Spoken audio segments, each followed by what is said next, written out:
The blade broke with a sound like a church bell cracking, and Sheriff Gorhorn did not stop fighting. Steel rang against steel one final time in the dueling ring at the edge of the fallow crossing Harvest Fair, and then her grandmother's sword, the sword that had crossed 3 wars and outlived 2 owners before her, split into 2 ruined pieces in her fist. The crowd's roar died into a single collective gasp. Her opponent, a bear of a man named Dregoth who fought for coin and pride in equal measure, grinned through a split lip and swung his mace in a wide arc meant to end things.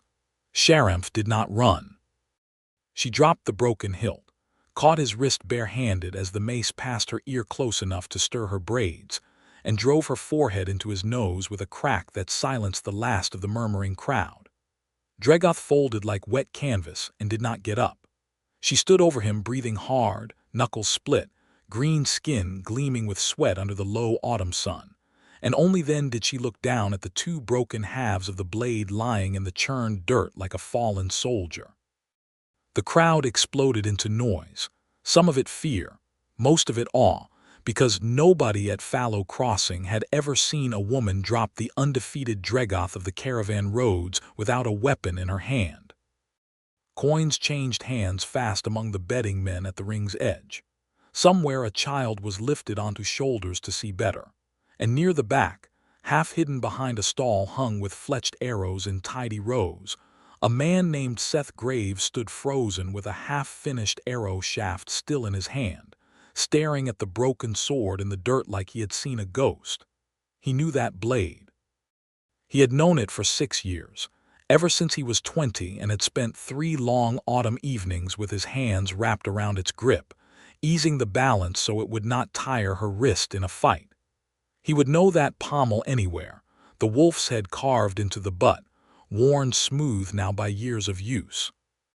His chest tightened in a way he had almost forgotten was possible. Sheriff Gorhorn had come back. The fairgrounds of Fallow Crossing sprawled across the flat river meadow every autumn when the harvest came in, drawing wagons and drovers and traders from 3 days' ride in every direction. Farmers came down from the hill villages with carts of grain and cider. Merchants came up the river road with bolts of dyed cloth and iron pots. And from the deep wild beyond the tree line, when the old treaty held and the season was good, the orc clans came too, to trade hides and horn and the strange sharp liquor they brewed from mountain roots, and to test their strength against whoever was fool enough to step into the ring. It was the one place in the whole border country where human and orc walked the same muddy lanes without swords drawn, though old wounds ran deep enough that plenty of townsfolk still crossed the street rather than pass too close to a tusked stranger, and plenty of clan warriors still spat at the sight of a human banner. Seth had grown up in that uneasy peace, had learned his trade in it, had built his whole quiet life around the rhythm of it. He was the fair's bowyer, and had been for 3 years since old Osric Fenn, the man who raised him from an orphaned boy of 12 and taught him every trick of wood and string and steel, had died and left him the forge and the fletching shed both. Seth Graves made arrows that flew true from 50 paces or 200, and folk came from every farm and hamlet on the border to buy them, because a Graves arrow did not miss. And out here where wolves and worse still prowled the tree line, an arrow that did not miss could mean the difference between a full larder and a grave. But he had learned smithing too, at Osric's knee, the balancing of blades as much as the fletching of shafts, and it was that old skill that made his hands shake now as he set down the arrow and pushed through the crowd toward the ring. She was already walking away from Dregoth's fallen bulk, gathering the 2 halves of her broken sword from the dirt with a care that looked almost tender, when Seth reached the rope line. Up close, she was even more than memory had kept her.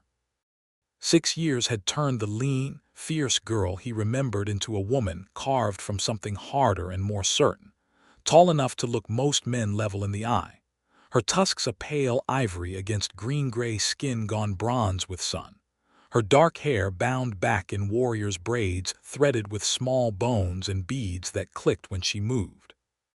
She wore fitted travel leathers, A sleeveless bodice laced snug across her chest and reinforced at the shoulders with worked bronze, and tight leather trousers tucked into high boots scuffed from the road, all of it cut close to a frame corded with muscle, and yet unmistakably, powerfully female. A trophy horn hung from her belt beside a coil of rope and a hunting knife, the mark of a champion who had earned her clan name twice over. She looked up, and her golden eyes found him across the rope line the way a compass needle finds north, without hesitation, without doubt, as though some part of her had known exactly where in that crowd he would be standing. "Seth Graves," she said, and his name in her low, rough voice undid something in his chest that 6 years had not managed to loosen. "You are still here." "Where else would I be?" he said, and his own voice came out rougher than he meant it to. "You are still breaking things." A ghost of the old smile pulled at her mouth, tusks catching the light. "Only the things worth breaking." Then she looked down at the two halves of the sword in her hands, and the smile faded into something older and more tired. "This one I did not mean to break." Seth's eyes went to the ruined blade, and his fingers itched with the old craftsman's ache to fix what was broken. "That was your grandmother's." "It was." She said it simply, without drama, the way orcs spoke of grief, as a fact and not a wound to be picked at in public. "It has carried 3 generations of Gorehorn women through worse fights than that fat fool's mace. I did not think it would fail me." "Nothing lasts forever against a war mace, not even good steel," Seth said. "But it can be mended, if you want it mended." Something shifted in her face then, gold eyes narrowing on him with an intensity that made the crowd around them feel suddenly very far away. "You still work the forge." "Every day since Osric died.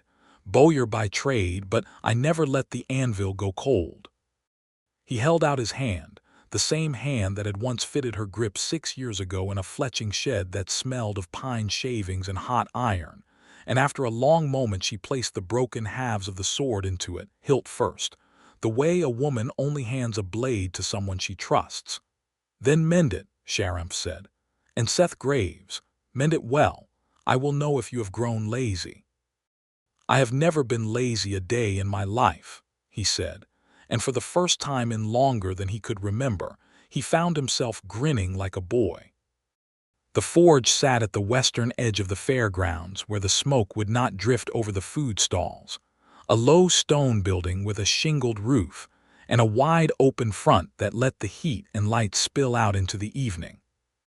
Seth had banked the fire for the fair days, doing small repairs between selling arrows, but that night after the crowds thinned and the lanterns came up along the market lanes, he built the coals high and hot, and laid the 2 halves of Sharamph's broken sword on the worktable to study them by firelight. She came to watch him work, as he somehow knew she would, ducking under the low doorframe and settling onto an overturned barrel near the wall where she could see the anvil without being in his way. She had changed out of her fighting leathers into a laced blouse and a long traveling skirt slit for riding, but she still wore her boots and her knife, and she watched him with the same unblinking golden focus she must have once watched an enemy. "Tell me what happened to it," Seth said, running his thumb along the fracture line where the steel had given way, feeling the old scar tissue of a poor repair some other smith had made years back, a weakness he himself had warned her about the last time he'd had this blade in his hands. "This crack was old. It should have been reforged years ago." "I know." Sharamph's jaw tightened. "There has been no smith worth trusting with it since you." The words landed heavier than she perhaps meant them to, and for a moment neither of them spoke, the only sound the crackle of the coals and the distant music drifting from the fair's evening dancing. 6 years is a long time to carry a grudge against every blacksmith on the border, Seth said finally, keeping his eyes on the steel because it was easier than looking at her. It was not a grudge. Sharamph's voice had gone quiet, stripped of its ringside confidence. "My mother forbade me from returning to Fallow Crossing after that autumn. She said a Gorehorn shield maiden had no business lingering over a human boy with sawdust in his hair, not after what humans took from her in the border wars. I was young. I obeyed her because that is what a good daughter does, even when obedience tastes like ash. She looked at him then, steady and unflinching. I did not forget you, Seth Graves. I want you to know that plainly before we go any further. I thought of you on watch in the high passes. I thought of you the winter I killed my first mountain troll and had no one worth telling. I did not forget. Seth's hands had gone still on the work table. 6 years of quiet, careful loneliness sat behind his ribs like a stone he had carried so long he'd stopped noticing the weight of it, and now it cracked clean through the way her sword had. I never stopped hoping, he admitted. Every autumn fair, I told myself I would not look for you in the crowd. Every autumn fair, I looked anyway. Something in her face softened, gold eyes bright in the forge light, and for a moment the space between them felt very small and very charged, the kind of silence that asks to be filled with something more than words. But Sharamph looked away first, down at the broken sword, and the moment passed like a held breath finally released. "Fix my blade, bowyer," she said, low and rough. "We have time to speak of the rest. I am not leaving after this fair. My clan has business at Fallow Crossing through the turning of the season, trade to settle with your town council. I will be here." "Then I will fix it right," Seth said. "Not a patch job, a full reforge. It will take me the night, maybe into morning. I will wait." She did wait, through the long hours of the night, dozing sometimes on the barrel with her arms crossed and her chin dropped to her chest, waking each time the hammer rang against the anvil to watch him work with an attention that made his skin warm under his shirt. He heated the broken steel until it glowed the color of a harvest sunset, folded it, and folded it again the way Osric had taught him, working out the old flaw that had lived in the blade for years waiting to fail her at the worst possible moment. He shaped the new edge with careful, patient strokes, quenched it hissing in the trough, and when dawn was still an hour off he began the last and most delicate work, the fitting of the new blade to the old wolf's head pommel she refused to let him replace, the fine balancing that would make the sword an extension of her arm rather than simply a weight in her hand. He tested it against his palm, feeling for the sweet point where the blade wanted to move, adjusting the tang by a hair's width, testing again.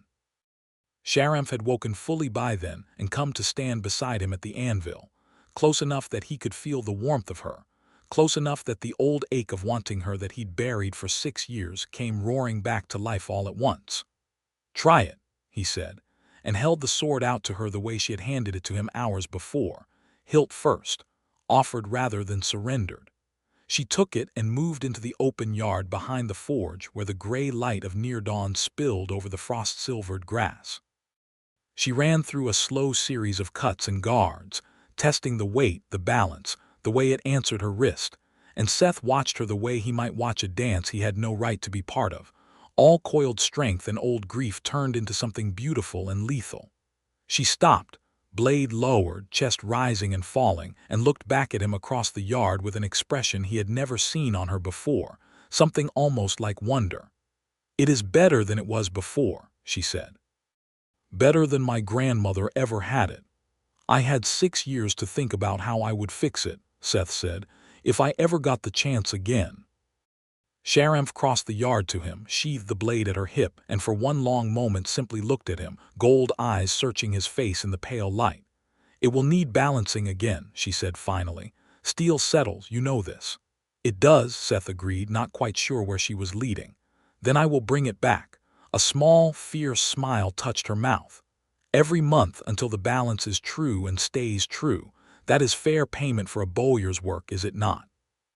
Seth understood in that moment exactly what she was offering him, and exactly what it would cost her pride to say it any more plainly than that. "That is more than fair," he said. "I will hold you to it." "Good," Sharamph said, "because I intend to be held to it." She left with the dawn, back toward the clan encampment on the far side of the river where her people had pitched their hide tents for the fair's duration, and Seth stood alone in the yard behind his forge with the smell of hot iron still on his hands, and something dangerously like hope blooming in his chest for the first time in 6 long years. She came back within the month, exactly as she had promised, riding into fallow crossing on a shaggy mountain pony, with frost still clinging to the fallen leaves along the river road. Seth heard the pony's hooves before he saw her and found himself at the forge door before he had consciously decided to go there, wiping soot from his hands on his apron, heart beating faster than the work warranted. "The balance has shifted," Sheriff announced without preamble, swinging down from the pony and drawing the sword to demonstrate a cut that looked, to Seth's eye, perfectly true. "Here on the backswing, you feel it." "I do not feel anything from here," Seth said, fighting a smile. "You will have to come closer."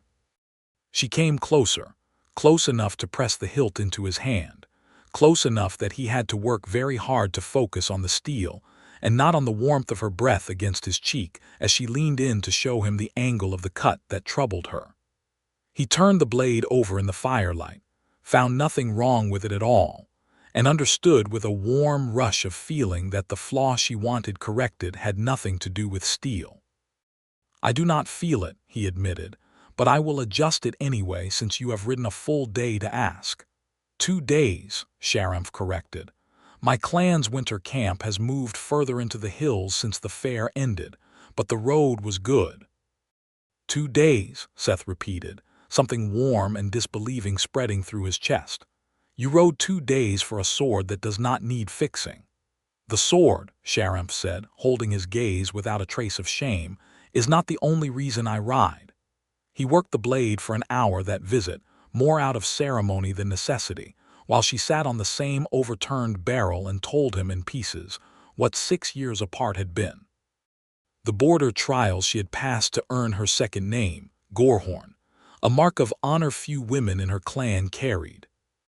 The mountain troll she had killed alone in a blizzard, the scar it had left along her ribs that she showed him without hesitation, guiding his fingers to trace the raised line of it through the laces of her blouse before either of them fully registered what the touch meant, both of them going still and silent at the charge that passed between them before she pulled back first, cheeks darkened with something like a blush beneath green skin. The mother who had softened in later years, enough to admit she had been wrong to keep her daughter from happiness, though she would never say so plainly, only stopped forbidding the rides to fallow crossing when they began. He told her in turn what 6 years of loneliness had looked like from his side of it. The marriage offers from the miller's daughter and the widow who ran the dry goods store, both turned down gently because his heart had never once considered anyone but the girl who rode away with her clan one autumn and never came back, until now. The nights he had sat by the forge fire telling himself it was foolish to still think of an orc warrior who had probably forgotten his name, and the mornings he woke anyway with her face, the first thing in his mind. By the time she rode out that second visit, something unspoken but unmistakable had settled between them, a current running just beneath the surface of every glance and every careless brush of hands over steel, and Seth stood in the yard long after her pony had disappeared over the ridge, feeling for the first time in years like a man with something worth waiting for. The months that followed fell into a rhythm that Seth came to treasure more than he let himself admit even in his own thoughts. Every month, near the turning of the moon, Sheriff rode down from the hill camps with her sword at her hip and some new, thin excuse for why the balance had shifted again. And every month Seth found some small, true flaw to correct, or invented one if he had to, because neither of them wanted the visits to stop and both of them knew it. Word spread through fallow crossing quickly enough, as word does in a small border town, that the fierce orc champion who had dropped Dregoth in the dirt was making a habit of riding 2 days each month to see the bowyer. Some folk clucked their tongues about it in the tavern, old prejudices dying hard among those who remembered the border wars firsthand, muttering that no good could come of a man courting trouble that size and temperament. But more folk, especially the younger ones and those who had grown up trading peaceably at the fair each autumn, thought it romantic in the way of an old ballad, and began to watch for her pony on the river road with something like fondness. The danger came slower, the way real danger often does, in scattered reports that nobody took quite seriously enough at first. A trading caravan out of the eastern hills found stripped and burned 2 weeks past its expected arrival. A hill farmer's smokehouse raided and his winter stores taken, the tracks around it too orderly for wolves.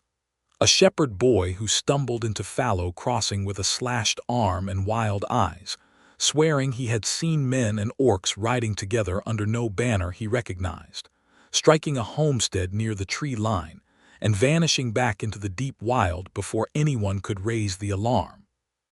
The Bramblefang Raiders, folk began to call them, after the thorny scrub where they were first tracked, a band of deserters and outlaws from both sides of the old war who had banded together under no loyalty but plunder, striking wherever the pickings were rich and vanishing before any militia could organize a proper response. By midwinter their raids had grown bold enough to worry even the town council, and Seth found himself fletching arrows by lamplight long past dark, filling orders from farms and hamlets desperate for hunting weapons that could double as defense. Sharamp's visits continued through all of it, unbowed, though she came each time with grimmer news from the hill trails and a sharper edge to her watchfulness. On her fourth visit, deep in winter with snow crusting the eaves of the forge, she arrived not with her usual easy confidence but with blood dried dark along one sleeve and a look in her eye that made Seth's stomach drop before she said a word.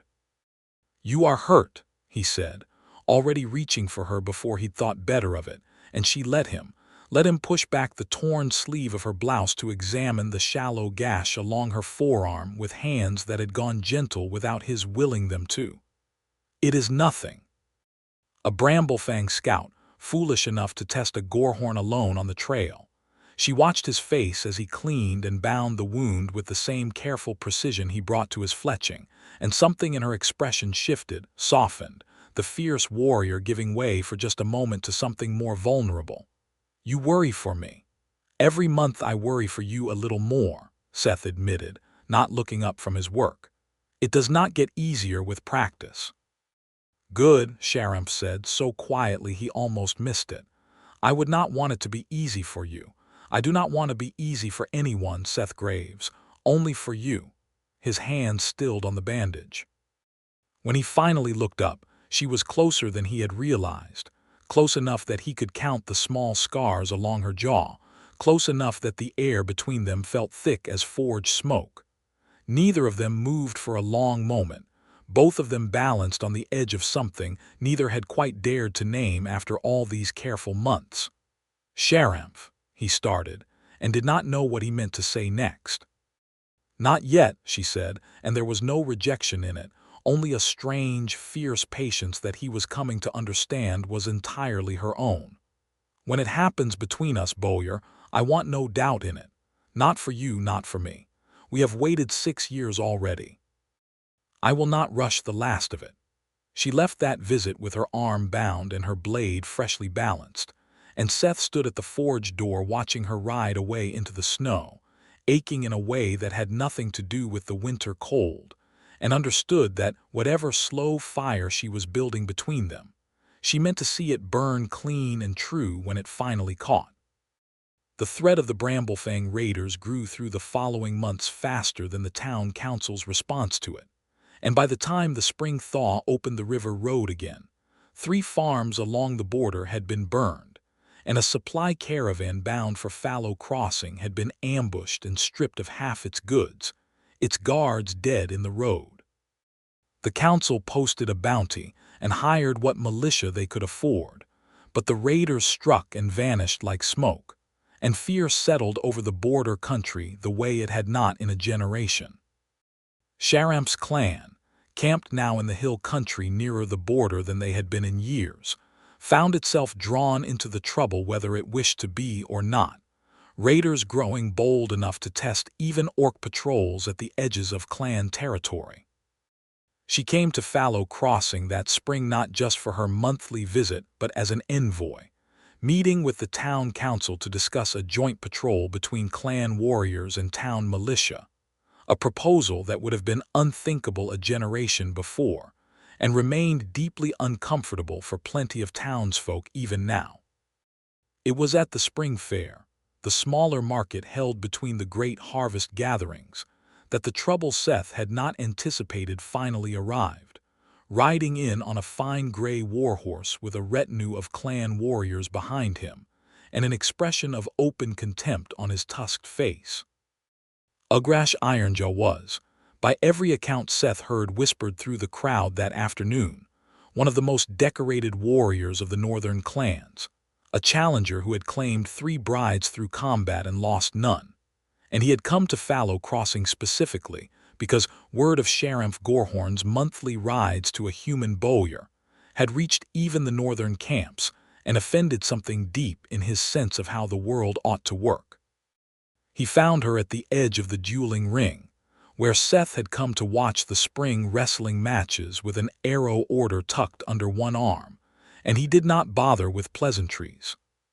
"Sheriff Gorhorn," Ugrash announced, loud enough that the gathering crowd turned to listen, "I have ridden 4 days to ask if the stories are true, that a champion of the Gorhorn line rides monthly to warm a human's bed like a common camp follower." The crowd's murmur turned sharp and ugly with interest. Sheriff's hand went to her sword hilt with a speed that spoke of pure instinct, and Seth felt his own pulse spike with a fear that had nothing to do with himself and everything to do with what she might do in defense of her honor. "Choose your next words with more care, Ironjaw," Sheriff said, her voice gone dangerously flat and quiet. "Or I will remove your tongue and let you finish this conversation in gestures. I only speak what half the northern camps already whisper." Ugrash's tusks bared in something between a smile and a snarl as he swung down from his horse, drawing every eye in the crowd toward the ring. A Gorhorn shield maiden, undefeated in the trials, choosing a soft-handed human bowyer over warriors who have laid clan chiefs in the dirt to win a bride's hand. It shames every clan on the border. I say the human has no claim worth honoring, and by the old law, if he cannot answer for himself in the ring, the claim is void and the woman is free to be properly won. Seth felt the weight of every eye in the crowd swing toward him, felt his own stomach drop through the ground. He was no warrior. He had never claimed to be one. He could put an arrow through a coin at 80 paces and true a blade until it sang, but he had no illusions about his chances against a champion who had killed men twice his size for sport. "I will fight for my own honor," Seth said, stepping forward despite the fear crawling up his spine, because whatever else he was not a man who let someone else stand between him and a fight that was rightfully his to answer. "No." Sheriff's hand landed on his chest, firm and immovable, stopping him before he could take another step toward the ring. Her eyes, when they met his, blazed with something fierce and absolute. "You will not, Sheriff. There is old law on both sides of this," she said, loud enough now for the crowd to hear, loud enough for Ugrash Ironjaw to hear plainly.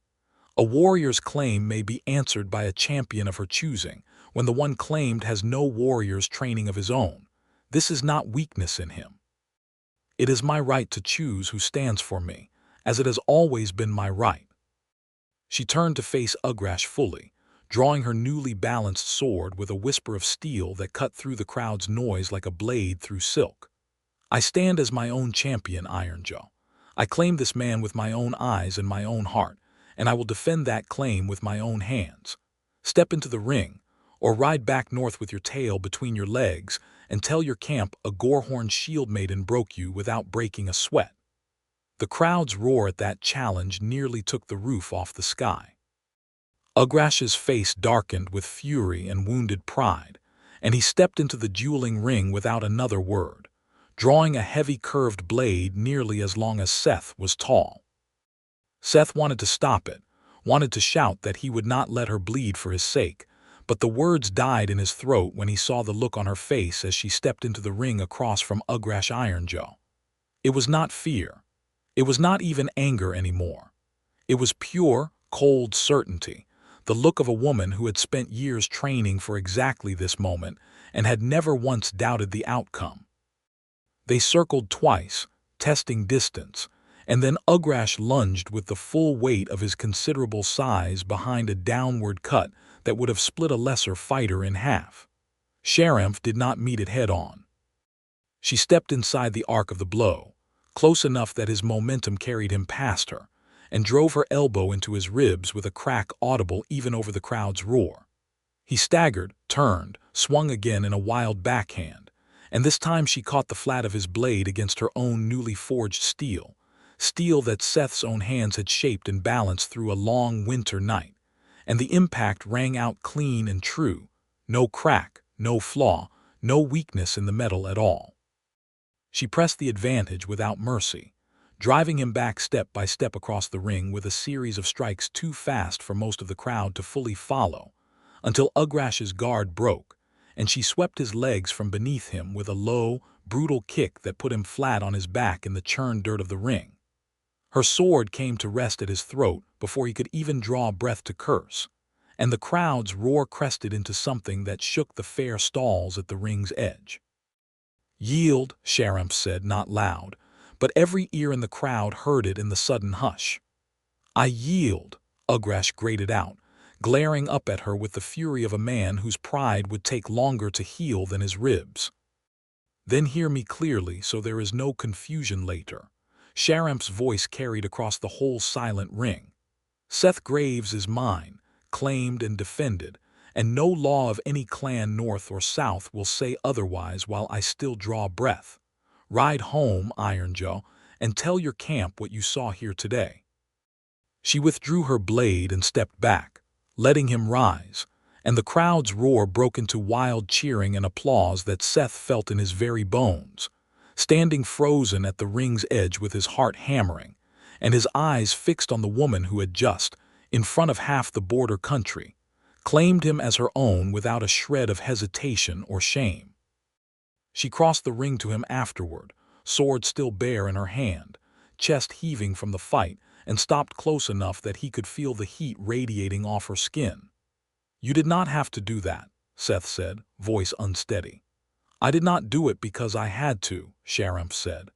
"I did it because I wanted every soul on this border to know exactly where I stand and exactly who I have chosen to stand beside." Her golden eyes searched his face, fierce and open in a way he had never seen from her before. "Was I wrong to choose you, Seth Graves?" "No," he said, and the word came out rough with feeling. "You were never wrong. I only wonder what I ever did to deserve being chosen by someone like you." "You fixed a broken blade for a girl who had nothing else worth trusting," Sheriff said quietly, close enough now that her breath warmed his cheek. "And you have spent 6 years since proving, in every small way a good man knows how, that you were worth waiting for. That is what you did to deserve it." The kiss that followed happened slowly, so slowly Seth felt every heartbeat of the space closing between them, her hand coming up to cradle his jaw with a gentleness that seemed impossible from hands that had just dropped a champion in the dirt. And when their lips finally met, it was not hesitant at all, but hungry and certain. 6 years of longing poured into a single unhurried moment while the crowd around them, sensing something they were not meant to interrupt, began to quietly disperse and give them room. When they finally broke apart, foreheads still resting together, Sheriff let out a low laugh that Seth felt more than heard. "That," she said, "took entirely too long to happen." "I was waiting for you to be ready," Seth said, smiling despite the raw feeling still lodged in his throat. "I have been ready for 6 years, bowyer. I was only waiting for you to stop being so patient about it." Summer passed in a warmth Seth had not known he was capable of feeling, Sheriff's monthly visits stretching now into days at a time, the pretense of the sword's balance abandoned entirely in favor of simply being together, at the forge, along the river, in the quiet hours after the fair stalls closed for the night. But the Bramblefang raiders did not pause for the border country's happiness, and by the time the harvest fair came round again, a full year after Sheriff's blade first shattered in the dueling ring, their raids had grown bold enough to threaten the fair itself, a prize richer than any lone farmstead and gathered, that season, in one place ripe for plunder. The attack came on the 3rd night of the fair, under a moon thin enough to hide riders in the shadows between the wagon camps. Seth was closing the forge for the night when the first horn sounded from the eastern watch, a raw, urgent blast that every soul on the border had learned to fear over the past year. And within moments, the fairgrounds erupted into chaos, torches and shouting, and the thunder of hooves, as the Bramblefang raiders came pouring out of the tree line in numbers no one had expected. Striking the merchant wagons and the grain stores in a coordinated wave meant to cripple the whole border's winter supply in a single night. Seth did not think. He grabbed his bow and a full quiver from the fletching shed, the truest arrows on the border fitted to a string he had made with his own hands, and ran toward the sound of fighting, even as sensible townsfolk ran the other way. He found Sherimph already in the thick of it, her balanced sword flashing in torchlight as she cut down a raider trying to fire a grain wagon. But there were too many of them, more than the thin militia and scattered clan warriors could hold, and Seth saw with a stab of pure terror a rider bearing down on her from behind while she was locked blade to blade with another attacker in front. He did not think about the distance or the dark or his own trembling hands. He knocked, drew, and loosed in one smooth motion born of a lifetime at the fletching bench, and the arrow took the charging rider clean through the shoulder, spilling him from his saddle before he ever reached her. Sherimph spun at the sound, saw the fallen raider, saw Seth standing pale and shaking with his bow still raised across the chaos of the fairground, and something fierce and proud broke across her face even in the middle of battle. "With me, bowyer," she shouted, and he came, fighting side by side with her through the burning wagon lines, his arrows finding raiders in the dark that her blade could not reach in time, her sword cutting down any who came close enough to threaten him while he loosed shaft after shaft with steady, practiced hands. Together they drove back the attack on the grain stores, and when the militia's horn finally sounded the raiders' retreat near dawn, they stood back to back in the smoking wreckage of the fair's eastern edge, both of them bloodied and exhausted and entirely, fiercely alive. The Bramblefang raiders did not return that season, their numbers too badly thinned by the losses at Fallow Crossing, and the harder patrols that followed, word spreading through the outlaw camps of the border country that the fair town now had a champion who fought with a Gorehorn shield maiden at his side, and a bow that never missed. The border settled, in the weeks that followed, into a hard-won quiet that felt to Seth like the first real peace he had known in years. Sharamph's arm had been cut in the fighting, not deeply but enough to need binding, and Seth tended it himself in the forge that night with hands still not quite steady from the battle, and when the wound was dressed, she caught his wrist and pulled him down onto the barrel beside her, close enough that neither of them pretended any more that this was only about a wounded arm. "You could have died tonight," she said quietly, her forehead resting against his. "Loosing arrows in the dark, undefended for me." "You could have died 100 times over the past year," Seth said, "riding 2 days through raider country for a sword that never really needed balancing." She laughed softly at that, a low, warm sound he felt against his own chest. "You knew." "I hoped," Seth admitted. "I did not let myself know, not really, not until you said it plainly in front of Ironjaw, but I hoped every month that you were riding down that road for more than steel." "I was always riding for you," Sherimph said. "The sword only gave me a reason my pride could accept in the beginning. I did not know how to simply say I wanted to see your face again, after everything, so I told myself it was the balance." Her hand came up to rest against his jaw, thumb tracing the line of his cheekbone with a tenderness that undid him more thoroughly than any battle had. "I do not need that excuse anymore." What followed that night was slow in a way that felt earned rather than delayed. 6 years of longing, and a full turning season of careful, patient courtship finally allowed to become something more. And Seth would remember it for the rest of his life, not for any single detail, but for the overwhelming sense of being wanted, fully and without reservation, by a woman who could have chosen absolutely anyone and had chosen, again and again, only him. When dawnlight finally crept through the forge's open front, They lay together in comfortable warmth among furs pulled from the barrel stores, her head resting against his chest, his fingers idly tracing the old scar along her ribs, and neither of them felt any need at all to fill the silence with words. The last harvest fair of that autumn, a full turning of seasons after her blade first shattered in the dueling ring, drew a crowd larger than Fallow Crossing had seen in a generation.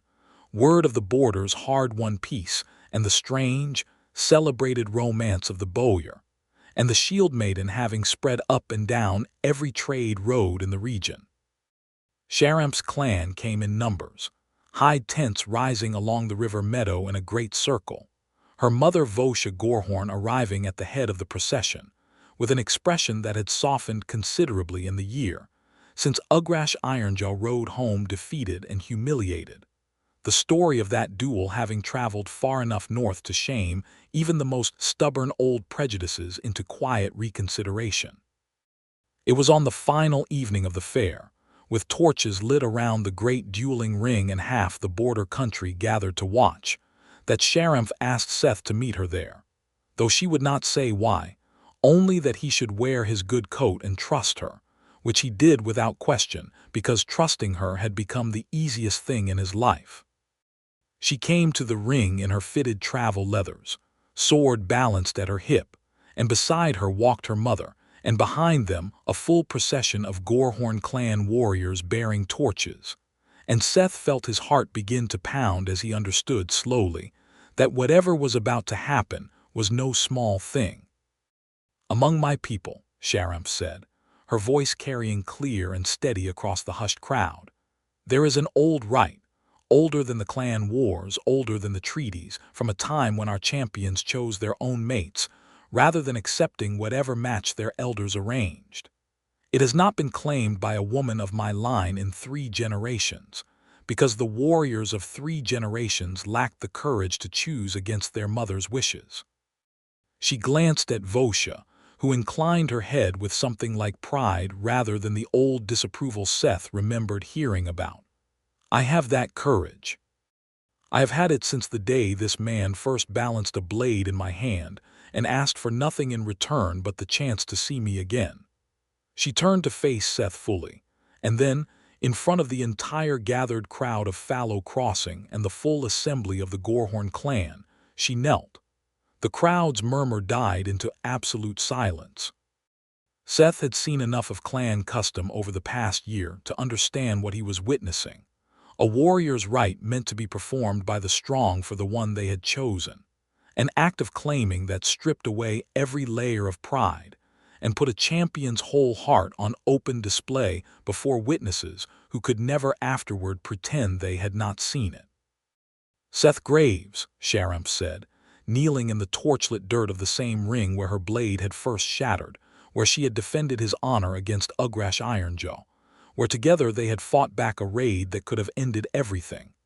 "I claim you, before my clan and before your town, as mine, freely chosen and fiercely kept, for as long as I draw breath. I do not ask you to kneel in answer, only to say if you will have me as I have chosen you." Seth's throat had gone tight, his eyes burning, and he knelt anyway, because it seemed right to meet her there in that moment rather than stand above her, and he took her offered hands in both of his. "I will have you," he said, voice rough but certain, "for exactly as long as you will have me, which I am hoping is a very long time indeed. The rest of both our lives," Sharamph said, "is the exact length I had in mind." The crowd's cheer, when it finally broke, shook the torches in their sconces and sent a flock of startled birds up from the river reeds into the night sky, and Seth Graves, once the quiet bowyer of a border town who had spent 6 lonely years waiting without daring to hope, found himself pulled to his feet and into the arms of the fiercest, most magnificent woman he had ever known. Kissed soundly in front of the whole, gathered border country, while her clan's war horns sounded in celebration around them. They were married within the month, in a ceremony that blended both their people's customs awkwardly and joyfully, held in the very yard behind Seth's forge where a broken sword had once been reforged into something stronger than it had ever been before. Sherimph kept her clan name as her own, Gorehorn still and always, but she took to introducing herself, in the years that followed, as Sherimph Gorehorn, wife to the bowyer of Fallow Crossing, and there was no prouder title she claimed among all the honors she had earned in a lifetime of battles. She still came to the forge every month, though the excuse of the sword's balance had long since become simply a ritual they both cherished rather than a necessity.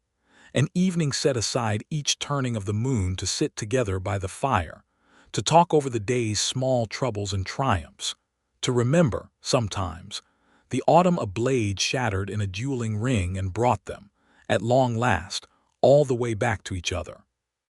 The Bramblefang threat never returned to trouble the border again, and the old prejudices between human and orc softened year by year in Fallow Crossing, helped along, folk liked to say, by the sight of a Gorehorn shield maiden and her human husband walking the market lanes together each autumn fair, her hand in his arrows always the truest on the border, her blade always perfectly, lovingly balanced.